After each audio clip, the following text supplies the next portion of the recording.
Cool, right, what I probably ought to do at the beginning of my set is just say a word or two about who I am and what I'm supposed to be and everything like that, just to get the ball rolling, because I'm fully aware if you don't know me, I can come across as something of a peculiarity, really. So we'll get out of it. My name's Will. Like Russ said, I'm 31 years of age and I'm a lifelong resident of the People's Republic of Chippenham.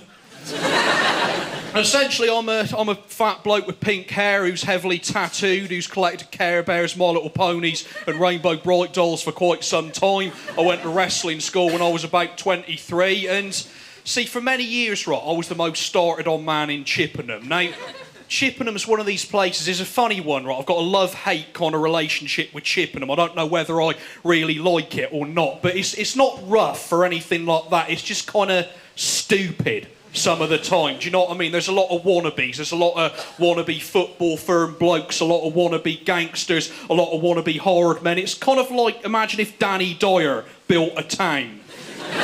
It'd be somewhat like Chippenham. If Nick Love directed a town centre, it would be Chippenham Town Centre. It is somewhat reminiscent of living in Zoo magazine, the movie, down my way. And I used to get started on a lot. See, I used to be a bit more flamboyant when I was younger. I used to dress a bit weird. I used to have a pink Mohican that come up to about there at the highest point that I got it to, and I used to take a lot of putting up without using floor polish and that kind of thing, and I used to dye the sides up bleached blonde, and I used to cut squares out of the sides with the clippers. It was supposed to be like checkerboard, you know what I mean? Two-tone, scar, the specials and the selector, all that kind of thing. The actual overall effect was my head looked like a Battenberg cake.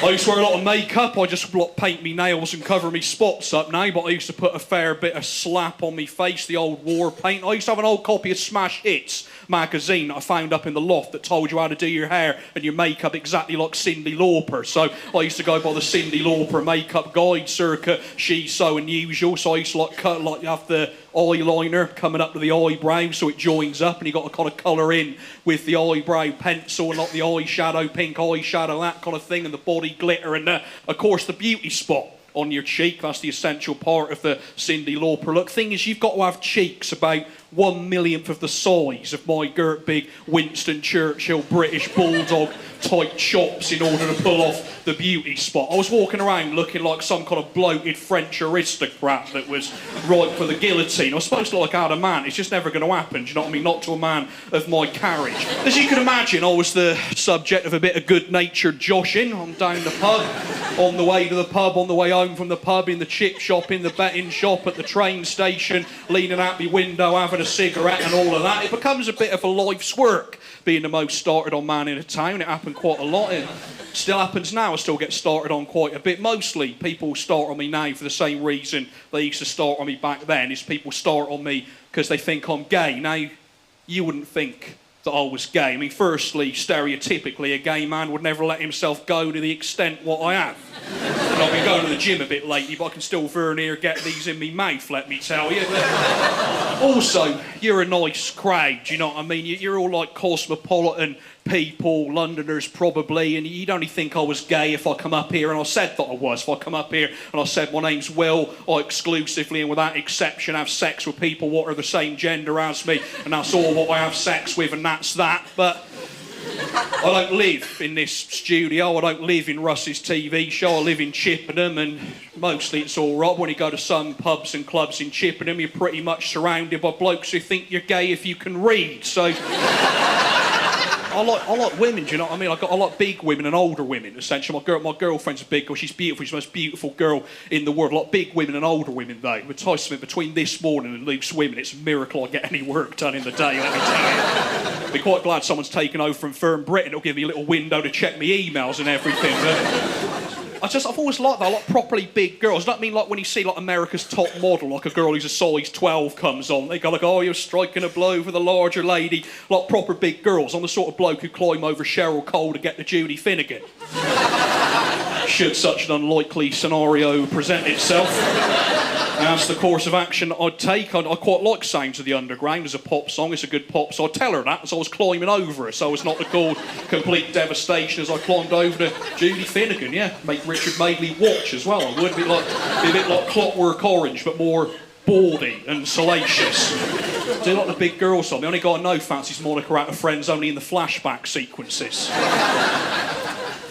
You meet some funny characters, right? I was talking to a guy down a place, I can't name it, it's like a wine bar in Chippenham. I only end up there if I've had far too much to drink. And I was chatting to this bloke, and he was some kind of reformed neo-Nazi type, and he had tattoos all over his face. I mean, people are covered in tattoos. Now, I got a lot of tattoos. They're not really... The thing is, when he got Rizzo out of Greece tattooed on one arm and Miss Piggy on the other one, it don't really inspire fear, more concern in your fellow human beings. And this guy was like covered in the old school way of tattooing, where it's just like draw on your face now, worry about the consequences later. And he was covered in all this kind of like sort of right-wing imagery, I guess. He had a Union Jack in the middle of his forehead. Now, that's not right-wing in itself. That's just the flag of the country that he's from. Whether or not you get it smack bang in the middle of your face is a bit of a judgment call. But, do you know what I mean? Nothing wrong with that. But he had a swastika next to it, and one, that's treasonous, but secondly, it looked ridiculous. His face looked like the beginning of Dad's army. And he had like National Front there, he had Screwdriver across there, teardrops and crosses and Borstal dots, and he had, on one, it says, I'll stand here, he had fuck off tattooed on that ear, and you twat on the other. And he stood there with a completely straight face and told me that he couldn't get a job because of immigration. He stood there, do you know why I can't get a job? No, when he goes, some foreigner will come here and undercut me, and that's why. I'm like, well, to be honest, they ain't got fuck off tattooed on their ear, mate. They're going to get the job undercutting or no undercutting. And he goes, well, it never used to be like that before there was mass immigration. Like, no, of course not. It was just all white blokes, bowler hat, umbrella and briefcase, copy of the Telegraph, walking down Oxford Street with all coppers or bastards tattooed across their face. Morning, morning, hello, hello, a British bank. I like Mary Poppins, it's a good film. Everyone knows the dad out of Mary Poppins, a major, major apology, if you ask me. All he was saying was prudent and sensible banking and don't feed the pigeons. I'd say he's been thoroughly fucking vindicated in this day and age. He was in a recession because bankers never act like him. There's big signs saying, whatever you do, don't feed the pigeons because they shit in your KFC and attack your kids' faces and everything. They ought to do a remake in which he's vindicated. I wouldn't have Dick Van Dyke in it again. No, I'd have Shane Ritchie in the role he was born to play as a chimney-sweeping pavement artist come penguin dancer who eats his dinner in mid-air with some bloke because he laughs or something like that. I've not seen it in a long time, admittedly. You see a lot of guys with tattoos and children, one of the features of the old man pubs. My mate Clint's got even more of them. My mate Clint's this like hulking mod guy from like the 70s and 80s. And he's like, kind of like, he's not the leader of Chippenham's mods and skinheads. He's kind of like what Tenderheart Bear was to the Care Bears, right? He's the figurehead. But if you got older Tenderheart Bear down the pub and said, are you the top boy in the Care Bears? He'd strenuously deny it and say that everyone, whether it's the Care Bears or the Chippenham scooter clubs, plays their part in it. Clint's a massive sod, though. He's absolutely covered, even more so in tattoos. He's just blue from the tip of his like, hairline right the way down to his fingers. You can't even tell what the tattoos were to begin with. He's like, you know that blue and white china some people collect and they put on their mantelpiece? That's what Clint's skin looks like. When he's got his shirt off in the summer, he's like a big lump of Stilton cheese skinning up in the beer garden. And the other thing that makes him look scary, he's a huge bloke, he's a composite character, so you can imagine he's reasonably sizable, but he's got a glass eye. Now, you'd think if, God forbid, you was to lose your eye and you were trying to look scary and intimidating, you'd want yourself an eye patch, wouldn't you, to look like a pirate. These people quite like pirates now. For what was essentially a bunch of floating rapists, they've got very good PR indeed, haven't they? People wouldn't like pirates, they'd be like, no, that's the lesson. If you're going to go around raping and pillaging and brutalising people, wear a funny hat and like a frilly thing at the front, and people will vindicate you many years later. Thing with a glass eye, though, when a bloke with a glass eye's got you up against the wall, he's staring you down, it takes you a while to figure out what's gone skew with the whole eye thing. And because Clint's a well-known local figure, and because Chippenham's a little toy town, he's kind of become like Odin in the Norse mythologies, and there's all sorts of like urban myth and legend and supposition about what happened to Clint's missing eye. Now, some of these stories are more plausible than others. Some people reckon it was a drunken welding accident that he burnt it out with an acetylene torch, but Clint's always been a bricklayer, so I'd call that the most preposterous bollocks I've ever heard in my entire life.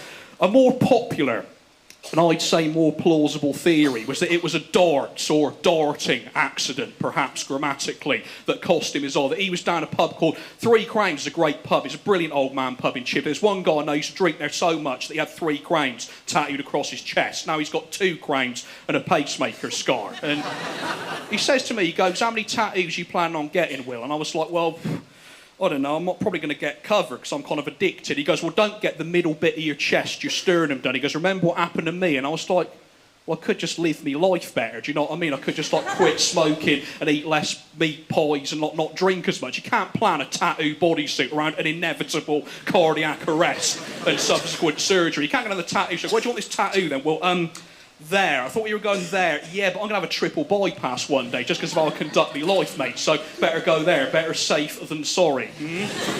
The thing with the Three Crowns, great pub, they got a bouncy dartboard. The rumour was that Clint was down the Crowns chucking arrows, and one of them bounced off the bullseye, comes back and got stuck in his... I always wondered, does that count as behind the line in a game of darts? If it was, surely Clint should have been allowed to take the shot again if he could have extracted it on the scene. This morphed into a separate rumour, right, that Clint was on bullseye in an episode never broadcast due to its horrendous optic nerve destroying, child terrorising content with Jim Bowen there. So, "You're right, Jim, well, got cornea down the front of me sports jacket. Take me a couple of minutes to wipe this off. We'll just go to the advert break, shall we?" But none of that was actually true, right? I got to the bottom of Clint's eye mystery one afternoon, a Saturday afternoon it was, and I was drinking in a pub called the Old Inn. Now, you've got to watch afternoon drinking, right, because every pint that you drink in the afternoon, it's like drinking 2.5 in the evening. It hits you hard. So apparently it's the fresh air, but presumably there's oxygen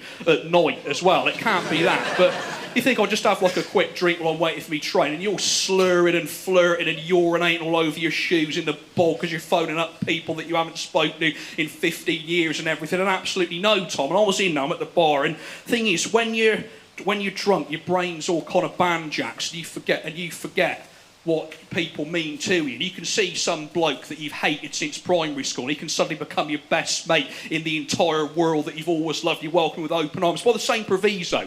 Big, terrifying skinheads suddenly transmogrify themselves into big, snugglesome honey bears that wouldn't hurt no one. And I've seen Clint down there, a pint of 6X and a big bag of hairy pork scratchings, like someone's big, hairy hand smashed to smithereens. I just go to him, "Clint, what happened to your eye?" And everyone hushed up like I'd open this Pandora's box full of shit. And do you know what he told me, right? He's not a thug, he's just like a mod, a swader. That's a different thing. It's like the samurai. He just goes, "There's 2 things in life what don't mix, and that's fly fishing and glue sniffing." Apparently what he's got the ump about, it's not so much the fact that he cast his left eye out in the club waters all them many moons ago, it's the fact he never caught any fish when he done it. So he'd come home to face his wife with no dinner and one eye missed, and he slept on the sofa for 2.5 years, a world Chippenham suede head record. And as he said, you don't become one to win any popularity contest. This has been alright. I've got a jet now. You've been really fun, actually. Some people like what I do, some people think it's the worst Little Britain sketch I've ever seen in me fucking life. But there you go. Thank you ever so much. An absolute pleasure to be here. Take care. Cheers. Thank you very much.